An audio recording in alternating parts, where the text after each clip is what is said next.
हैं city big news. Bharat सरकार ने महिलाओं के लिए बहुत से रूल और रेगुलेशन बनाए हैं, जिसके तहत महिलाओं की आवाज सबसे पहले उठाई जाती है। भारत सरकार ने यहाँ तक कि केवल महिलाओं के लिए कई अभियान भी चलाए हैं, जैसे बेटी बचाओ बेटी पढ़ाओ, और यहाँ तक कि महिलाओं पर जब भी ज्यादती होती है तो तुरंत प्रशासन द्वारा कार्यवाही की जाती है। लेकिन जब किसी पुरुष पर ज्यादती हो रही हो और सरकार का फायदा उठाकर, या यूं कहें कि सरकार द्वारा बनाए गए रूल रेगुलेशन का फायदा उठाकर यह जाति कोई महिला कर रही हो, तो ऐसी परिस्थिति में पुरुष भी क्या करे। ऐसे कई मामले संज्ञान में आते हैं कि इस महिला ने उस व्यक्ति पर झूठा आरोप लगाया। कुछ ऐसा ही मामला एक संज्ञान में आया है, जो है सुल्तान सिंह का, जो कि भारतीय जनता पार्टी के वरिष्ठ नेता है, जिन पर उन्हीं के संस्थान से पीएचडी कर चुकी छात्रा बबली रानी ने धोखाधड़ी का आरोप लगाया है। आरोप ये है कि सुल्तान सिंह ने बबली रानी की पीएचडी की डिग्री को रोक के रखा हुआ है। लेकिन आज एक प्रेस वार्तालाप के दौरान सुल्तान सिंह का कहना है कि बबली रानी ने जितने भी उन पर आरोप लगाए हैं वो तथ्यहीन हैं और झूठे हैं। अपनी बात को साबित करने के लिए सुल्तान सिंह ने कई सबूत भी दिखाए। प्रेस वार्तालाप के दौरान सुल्तान सिंह का कहना है कि पार्टी में मेरा नाम खराब करने के लिए यह किसी विशेष व्यक्ति की सोची समझी साजिश है। आइए आपको भी सुनवाते हैं सुल्तान सिंह की प्रेस बंधुओं के साथ खास बातचीत।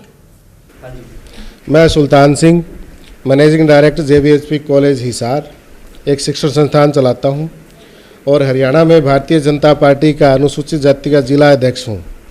अभी पिछले कुछ दिनों से मीडिया के माध्यम से करनाल की ही किसी कॉलेज की लैब अटेंडेंट बबली रानी ने मुझ पर बड़े गंभीर आरोप लगाए हैं, धोखाधड़ी करने का आरोप लगाया है, जिसके सारे प्रमाण मैंने मीडिया के समक्ष रखे हैं और जैसे ही जो भी कानूनी कार्रवाई होगी वहाँ भी रखूँगा। उसने आरोप लगाया है कि मैंने यूनिवर्सिटी में फ़ीस जमा नहीं कराई, अमानत में खयानत की है और मेरी वजह से उसकी डिग्री रुकी हुई है। ऐसा कुछ नहीं है। बबली रानी का समय पर जो है पूरी तरह से फ़ीस जमा करा दी गई थी। फ़ीस जमा कराने के बाद उसको नोटिस दिया गया।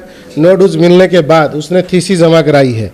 जब तक नोटिस नहीं होता है फ़ीस का तो थीसिस जमा नहीं होती। थीसिस जमा होने के बाद उसका वाइवा भी हो गया है। बबली रानी ने अलग से अपना एक केस हाई कोर्ट हैदराबाद में किया हुआ है, जिसके कारण उसको डिग्री नहीं मिल रही है और हो सकता है उसने वाइवा दिया है, वाइवा का रिजल्ट नहीं आया, वो फेल भी हो सकती है। और उस पर यूनिवर्सिटी की तरफ से कई तरह के और भी उसको बोला गया है कि आप इस तरीके से करें। वो यूनिवर्सिटी के किसी भी नियम का पालन नहीं करती है, कोर्ट की धमकी देती है, ना वीसी का कहना मानती है, ना वो डायरेक्टर का कहना मानती है। जब उसको कहा जाए कि आप कोर्ट में जाकर लिखवा कर आए और बताएं कि भैया तो केस को विड्रा करो तो डिग्री मिलेगी, तो वो कहती है कि इतनी दूर मैं कैसे जाऊँगी। हालाँकि उसकी जो बेटी है वो बेंगलोर के अंदर उसकी शादी हुई है, वो बेंगलोर में अक्सर जाती रहती है। जब वो बेंगलोर जा सकती है तो हैदराबाद तो रास्ते में ही पड़ता है, तो वो केस कर सकती है, तो विड्रॉ भी कर सकती है, लड़ाई भी लड़ सकती है। लेकिन अभी कुछ दिनों से वो अपनी कमी ना मानकर उसने मुझे निशाना बना रखा है और मुझ पर अलग अलग तरह के जो आरोप लगाते हैं, जिसमें मैं जिला अध्यक्ष होने के कारण भारतीय जनता पार्टी को मेरे नाम के साथ जोड़कर मुझे और पार्टी को बदनाम कर रही है। और मुझे अंदेशा है कि वो किसी के कहने पर कर रही है और कहीं ना कहीं उनको ब्लैकमेलिंग करने या पार्टी को बदनाम करने, ऐसी मुझे उससे उम्मीद है। मैं एक सभ्य व्यक्ति हूँ, माता बहना मेरे घर में भी है, मैं उसको बड़ी बहन मानता हूँ और महिलाओं का और इनका मैं बहुत सम्मान करता हूँ। लेकिन जब ऐसी व्यवस्थाएं सामने आती है, उसने कभी आकर मेरे से बात नहीं की, झूठे आरोप लगाती है। मैं खुले मंच पर बुलाना चाहता हूं, मुझे एक भी तरह से मेरी तरफ से कोई कमी दिखा दे, मुझ पर आरोप लगा के दिखा दे। पूरे प्रमाण मेरे पास है, फीस से लेकर थीसिस जमा तक। यूनिवर्सिटी की ऑनलाइन वेबसाइट पर, गवर्नमेंट यूनिवर्सिटी है ये, उसका पूरा रिकॉर्ड है वहाँ पर। उसके बावजूद उसको क्या ज़रूरत पड़े कि वो मेरे नाम को, पार्टी के नाम को बदनाम कर रही है और अपना काम ना करके इधर उधर की बेकार की बातों में अपना समय व्यस्त कर रही है। कोई छोटी बच्ची होती, नादान होती, मैं समझता भी बच्ची को समझ नहीं है। वो कम से कम 50-55 साल की वृद्ध महिला है, अच्छी तरह से हर काम से वो वाकिफ़ है। ऐसे आरोप लगाती है तो उसके पीछे उसकी कोई ना कोई गलत मनसा है, वो कोई ना कोई गलत सोच के साथ ही कार्य कर रही है। मैं पार्टी को जो बदनाम कर रही है, किसी प्रकार का कोई भी जिम्मेवारी मैं अपने आप लेता हूं। मैंने आज तक किसी भी शोधार्थी के साथ, किसी स्टूडेंट के साथ कोई गलत बिहेव नहीं किया। और आज 2012 के बाद वो मात्र एक बार हमारे कार्यालय में आई थी और बहुत अच्छे से चाय पानी पिलाकर अच्छी इज्जत से बात हुई। लेकिन आज मुझे वो परेशान करने के लिए झूठे आरोप लगाती है कि वो दुर्व्यवहार करते हैं, धमकी देते हैं। आज के दिन ये संभव है क्या किसी महिला को कोई धमकी दे दे? मेरे कॉलेज में फिलहाल 25 लड़कियां काम करती हैं। किसी भी लड़की से आप पूछ सकते हैं कि कैसा व्यवहार है, कैसा है, सबको बेटा बेटी बहन जी कहकर हम बात करते हैं। झूठे आरोप लगाती है ऐसी महिलाओं के खिलाफ आपको उसका जो ये चेहरा है उजागर करना चाहिए। अगर वो किसी और की बातों में आई हुई है तो उसको सोचना चाहिए उसके भी माँ बाप भाई बहन बेटा बेटी हैं, तो इस ऐसे किसी को बदनाम नहीं करना चाहिए। मैं मीडिया के माध्यम से यही रिक्वेस्ट करूँगा कि जो पार्टी में मेरी छवि बदनाम की है, समाज में मेरी छवि बदनाम की है, अगर वो सॉरी फील कर लेती है तो मैं उसकी पीएचडी के कार्य में अगर मेरे पास कोई सामर्थ्य हुआ तो उसको गाइडलाइन करूंगा, उसका सहयोग करूंगा हर तरह से। यही बात मैंने लिखित में प्रशासन को दी है। अगर उसकी मंशा मुझे बदनाम करने की है, मैं अनुसूचित जाति का हूँ इसलिए वो मुझ पर आरोप लगा रही है, तो मैं उस पर कानूनी कार्रवाई करूंगा, मानहानि का दावा करूंगा, एट्रोसिटी एक्ट का दावा करूंगा। उसके कॉलेज में भी पत्र लिखूंगा कि ये महिला अगर झूठे प्रमाण देकर गलत तरीके से अगर कोई पदोन्नति पा चुकी है या कोई प्रमोशन चाहती है तो उसको रोका जाए और यहाँ तक कि उसको सस्पेंड किया जाए। ऐसी महिला को जो समाज में गलत मैसेज देती है, एक सभ्य व्यक्ति को बदनाम करती है, तो मेरी उससे कोई निजी जाति दुश्मनी नहीं है। पिछले 4-5 बार उसने मीडिया में मुझे बदनाम किया, मेरे नाम को उछाला है, तो इसलिए मैं भी अब चाहता हूं कि उसके खिलाफ कार्रवाई की जाए। तो मैं मीडिया से यही चाहूँगा कि सच का सच और झूठ का झूठ आप ऊपर लेके आए, जो गलत है उसको सजा दिलाई। तो इसकी आपने कहा था पार्टी में भी रखेंगे बात को लेकर? हाँ, पार्टी में रखेंगे क्योंकि पार्टी का नाम कई दिनों से उछला है।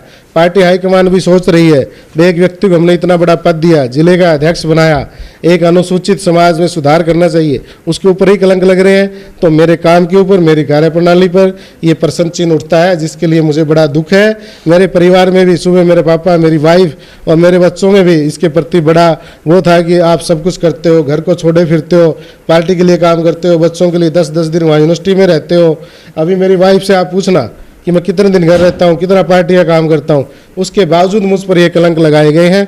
मैं इसकी बिल्कुल ही बहुत ही तरह से इस चीज़ के खिलाफ मैं कार्रवाई चाहता हूँ और मैं जो उसने मुझ पर आरोप लाए हैं मैं उसका सभी रूप से खंडन करना चाहता हूँ कि वो झूठे आरोप लगाए हैं। अगर वो मैंने कुछ गलत किया तो कोर्ट में क्यों नहीं गए? कोर्ट सजा तो कोर्ट देगी ना। और मीडिया में जाके बदनाम करते हैं, प्रशासन में जाके हरासमेंट करवाते हैं, तो सजा तो कोर्ट ने देनी है। आज तक उन्होंने मेरे खिलाफ कोर्ट में कोई केस नहीं डाला, क्यों? बनता नहीं है। कोर्ट में केस डाले तो मैं जवाब दे दूंगा, वो खारिज हो जाएगा। लेकिन उनका काम तो है बदनाम करना पार्टी को और मुझे।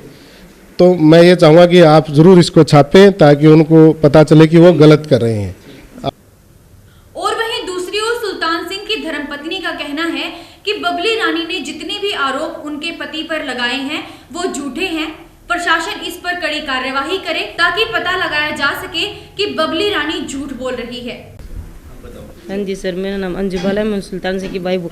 हर 15वें दिन महीने में हर रोज़ ये यूनिवर्सिटी रहते हैं और हर ये महिला हर बार तंग करती है। हम इतने परेशान, हमारे बच्चे को भी नहीं संभालते, इतनी परेशानी हमें इस औरत से। हमें इससे समाधान चाहिए, बस यही है सर, हमें इससे छुटकारा मिलाओ। ये क्या चाहती है औरत? नहीं, हमारे सामने आती क्यों नहीं वे हो? हमारे सामने आओ, ऑफिस आओ, बात करो सामने। ऐसे बदनाम करने से क्या होता है उसका? है नहीं, हमारी कोई दुश्मनी नहीं है उससे। उससे क्या दुश्मनी है? हम सीधे आओ, हमारे पास बात करो। हम मना करते हैं तब कहो कुछ, कभी कुछ कहती है वो, कभी कुछ। क्यों? ये क्या मतलब है उसका? बस यही चाहते हैं मैडम, हम हमारे पास आओ, बात करो। हम ना करते तो कार्रवाई करो। हमने सब कुछ करके क्यों करती है वो ये काम? तो ये थी सुल्तान सिंह और उनकी धर्मपत्नी की प्रेस वार्तालाप के दौरान खास बातचीत। आपके सामने फिर से लौटूंगी एक नई ताजा खबर के साथ। तब तक के लिए देखते रहिए सिटी बिग न्यूज और मुझे दीजिए इजाजत। नमस्कार।